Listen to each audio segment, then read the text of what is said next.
pirezidaantiin Federeeshinii Atileetiksii Itoophiyaa kan ta'e Koomaandar Silashisiin rakkoo kana keessa seennee jirra. Kana keessaa immoo saffisaan hin baanu taanaan bakka kabaja keenyaatti deebi'uu hin dandeenyu jechuudhaan kan inni dubbate. Itoophiyaan atileetiksiin addunyaa irratti dhiibbaa uumaa turte. Yeroo ammaa kanatti xiqqaachaa dhufeera jechuudhaanis yaada isaa kan kenne rakkoo kana keessaa ba'uudhaaf hojjechuu qabnaadha kan inni jedhe. Ammattiin dhaabbileen gurguddoon illee waliin hojjechuudhaaf fedhiin isaanii xiqqaachaa dhufee jira jechuudhaan kan dubbate. Federeeshinii Atileetiksii Itoophiyaa waggaa darban ammarraa eegamu osoo hojjetin tureera. Kana booda garuu murteewwan darban hojiirra oolchuudhaaf ni hojjeta yaada kennee jira. Keessumattuu hojiiwwan Federeeshinichi adda durummaadhaan hojjechuudhaaf karoorfate keessaa dambii fi qajeelfama Federeeshinichaatiif bitamuudhaaf leenjistoonni atileetonni akkasumallee ogeessonni ittiin buluu qabu. Kana hin godhan taanaan ammoo murtee barbaachisaan han fudhadha jechuudhaan kan kaase Koomaandar Silashisiin pirezidaantiin Federeeshinii Atileetiksii Itoophiyaa Federeeshinichi leenca ilkaan qabu ta'uudhaaf akka hojjetu kan inni kaayatee jiru. Mootummaan ispoortii deeggaruudhaaf kutannoo qaba kan jiran ammoo ministeera deetaa ministeera aadaa fi ispoortii obbo Makkiyyuu Mohaammed Federeeshiniin Atileetiksii Itoophiyaa fuuldurattiin ijaarsa dhaabbataa irratti xiyyeeffachuu akka qabus dhaamanii jiru. Riiformiiwwan amma eegalaman itti fufsiisuudhaan Federeeshinichi hojjetu kamirrattuu mootummaan deeggarsa guutuu ni kenna jechuudhaan yaada isaanii kennanii jiru. Gara Liiga Awurooppaatti dabarru. Liiga Awurooppaatiin kaleessa gara Neezerlaandis kan imale Aston Villaan gool 2-0dhaan Feyenoord injifatee deebi'ee jira. Imaaliyaanoo Boondiyaan deeqaa 61ffaattiin Joon Maaggiin deeqaa 79ffaattiin Aston Villaadhaaf gooliiwwan lamaan galchaniiti kan jiranu. Aston Villaan taphoota lama Liiga Awurooppaatiin taphate lamaan injifachuudhaan kilaboota qabxii 6 argatan keessaa tokko ta'eet kan jiru. Keessumattuu Aston Villaan jalqabbiin isaa bara kanaa gaarii hin turre. Taphoota 6 osoo hin injifatiin kilaba imalaa tureedha. Torbee darbe ammoo Pirimeer Liigii Ingilaandiin gara injifannootiin kan inni deebi'e. Liiga Awurooppaatiin kilaboota 7 qabxii 6 argatan keessaa tokko ta'ee jira. Qabxii 6 sadarkaa sadaffaa irratti kan inni argamu. Leenjisaan kilabichaa Unaay Emirii fi waltajjiin Awurooppaa baay'ee walitti madaqanii jiru. Kin jaalala addaa waliif qabu inni kaasuu dandeenya. Yeroo 3 waancaa kana fudhatanii jiru. Unaay Emiriin kilaboota garaagaraa waliin bara 1982 booda ammoo waltajjii Awurooppaatiin Aston Villaa waancaa akka argatu barana gargaaruu danda'u tilmaamni jedhu bal'inaan bahatii kan jiru. Tapha biraa kaleessa taphatameen Nottingham Forest Midland keessummeessee goolii 3-2 mo'amee jira.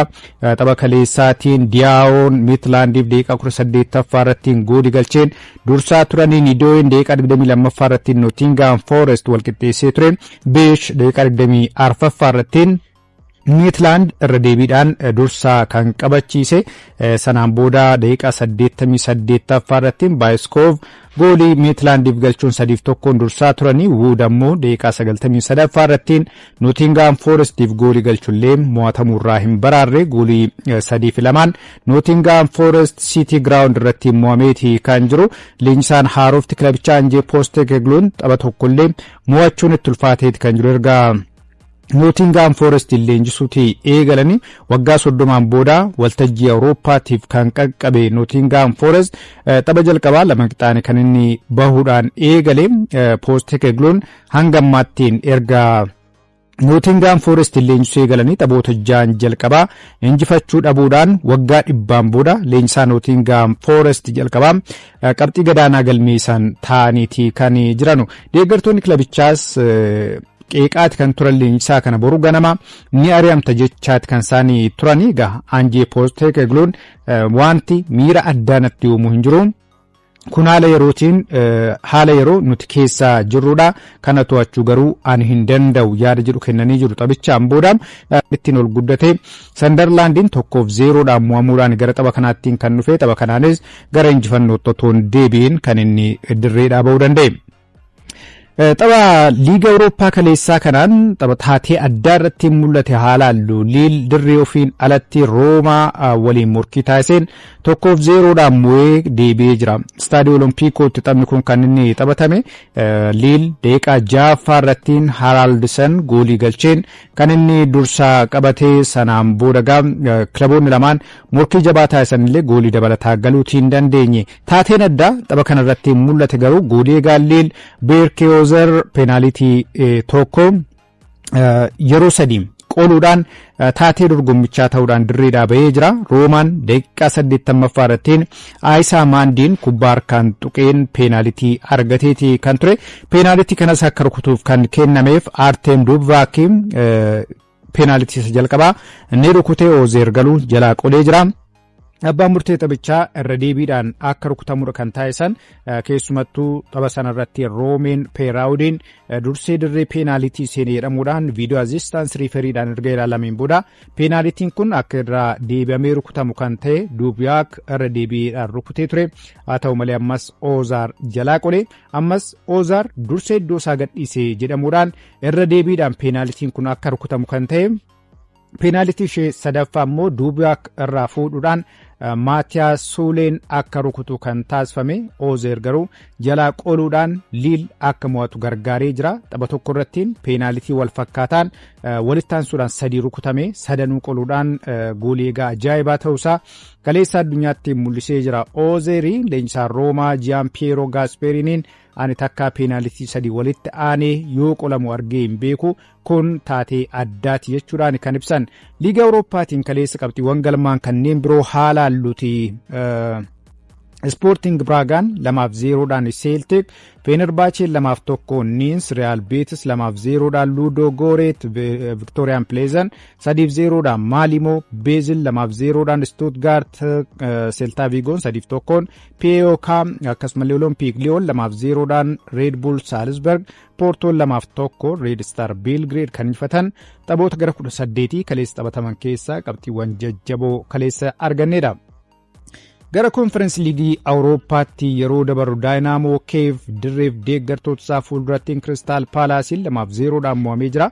Kiristaal Paalaas kaleessa gara Poolaand imaluudhaan gooliiwwan Muunoos daqiiqaa 31ffaattiin Edin Keetiyaan ammoo daqiiqaa 58ffaattiin galcheen kan inni injifateetii deebee gama Kiristaal Paalaasiin Soosaan daqiiqaa 76ffaa irrattiin kaardii akeekkachiisaa lama argachuu isaatiin kaardii diimaadhaan dirreedhaa baheeti kan jiru. Gaa Kiristaal Paalaas waltajjii Awurooppaatti yeroo duraatiif kan inni injifannoo galmeesse bara 1998 dorgommii Inter Toto jedhamu irrattiin kan inni hirmaataatii ture. Kilabni kun tapha tokko dirree ofii irrattiin tapha tokko immoo dirree ofiitiin alatti kan inni taphate. Yeroo sanattiin dirree ofiitiin alattiin injifachuu hin dandeenye amma seenaa isaa keessatti yeroo jalqabaatiif dirree waltajjii Awurooppaa irratti injifannoo jalqabaa dirree ofiin alattiin galmeesseeti kan jiru. Taphoota 19 darban walitti aansee hin mo'amne kilabiin kun rikeerdii kilabichaa bara 1969 qabateetii tureen qixxaateetii kan jiru. Seenaan addaa bara kana galmaa'uu danda'a. Konferensi liigii Awurooppaatiin illee shaampiyoonii ta'uu danda'a jedhamuudhaan garee Gilaasneriif tilmaamni olaanaan kennameeti kan jiru.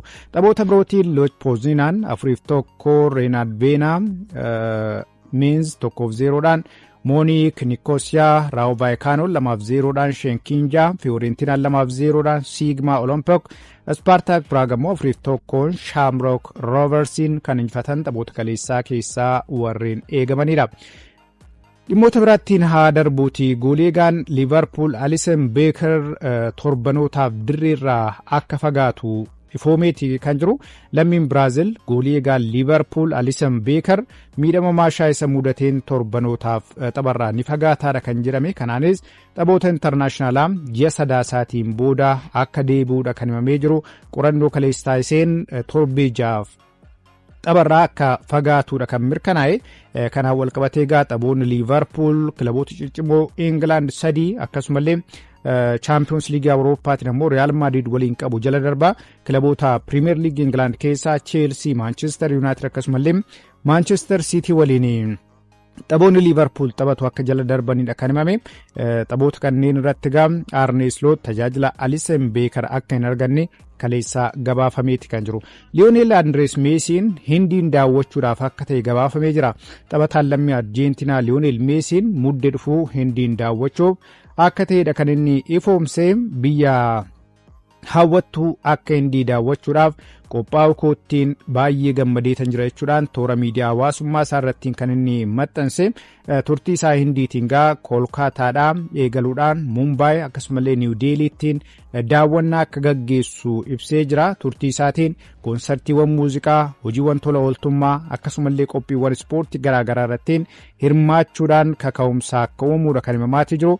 Hindittiin namoota beekamtii qaban waliinis wal arguudhaan akka haasa'uudha kan himamee jiru. Badhaafamaan Baalaandoor 8 kun Meessiin turtii waggaa 14tiin booda Hindiin akka daawwatu kan inni ifoomse. Kanaan wal qabatee lammiileen Hindii hedduun isaanii nagaan nu kootu jechaanii akka jiran miidiyaaleen gabaasanii jiru.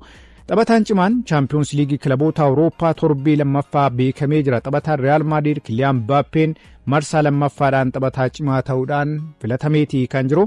Taphataan lammii Firaans Mbappeen tapha Real Madrid kaaraat immoo irrattiin goolii 3 galchuudhaan haatirikii hojjechuun isaa kan yaadatamudha. Kaleessa filannoo xumura argatee kanaan Kylian Mbappeen sadarkaa tokkoffaadhaan filatamee jira. Isattiin aanuudhaan Naappooliidhaaf gooliiwwan 2 kan galchee. Taphataan duraanii Manchester United Rasmus Højlund sadarkaa lammaffaa irrattiin filatamee jira.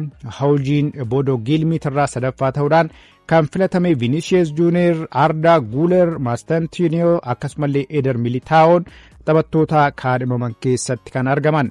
Taphattoonni tapha cimaa Premier League England taphataa cimaa Premier League England ji'a fulbaanaatiif kaadhimamanis beekamaniiti kan jiranu. Taphattoota 6 filataman keessaa Erling Braut Haaland ni argama. Taphataan kun taphataa bara kanattiin gooliiwwan 17 galcheedha.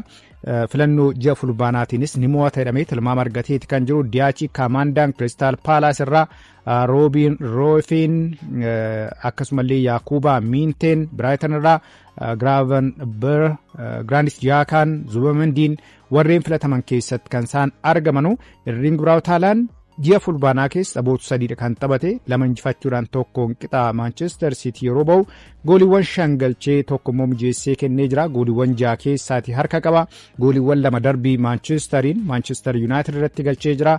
Goolii tokko immoo tapha Arsenal waliin qixa ba'an irratti yoo galchu goolii 2 Burnley irratti kan inni galche. Taphataan kuni waliigalaan bara kana Premier League Englandiin gooliiwwan 8 galcheetii kan jiru. Ji'a hagayyaa keessa Jack Grealish badhaasa kana fudhachuun isaanii yaadatama. Ji'a fulbaanaa keessa immoo taphattoota 6 kana keessaa eenyutu fudhata kan jedhu hanga wiixata dhufuuttiin kan beekamudha kan ta'u. Leenjisaa cimaanis kaadhimamanii jiru kan ji'a fulbaanaa. Leenjisaan Arsenal Mikel Arteetaan, kan Manchester City Pep Guardiolaan, kan Crystal Palace Oliver Glasner, kan Sunderland Regis Luis Burrows kanneen kaadhimaman keessatti kan argamanu.